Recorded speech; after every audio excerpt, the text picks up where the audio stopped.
कलाहांडी जिला थुआमूल रामपुर ब्लॉक रे अजଣା रोग आतंक पोड़ापदर पंचायतर सरापास और टेमरा गाँव में जड़े 6 वर्षर शिशुर मृत्यु होइथिबा अभियोग होइछे। तेबे केउ कारणरू शिशुटीर मृत्यु होइछि ताहा अस्पष्ट रहिछि। अन्य किछि शिशु मध्य असुस्थ होई पड़िछन्ति।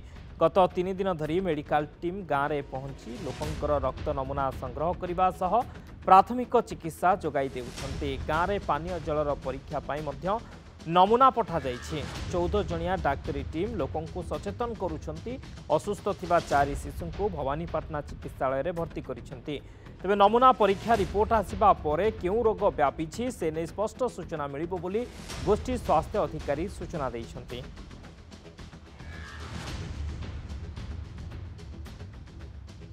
सर आमर सस्पेक्टेड केसेस जो गुड़ाक चली सेटा 4 जन होचंती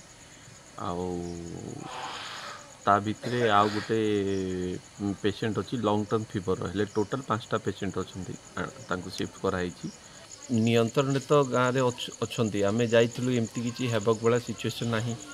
प्रथम कथा कि समस्त को ये भाया बोलिक आम पाखे कौन सर आइडिया हेलानी आम आज भी जो गलु फील्ड से विजिट्रु भी हेले मत लगुच कहीं सिचुएसनटा ठीक ठाक अच्छी बोलिकी जी पेशेंट थिले जेतु रिमोट एरिया रे आम ओवरनाइट एसेस करें पेशेंट को सो दैट डेथ न हो पेशेंट ताकू प्रिवेंट करने चेष्टा कर।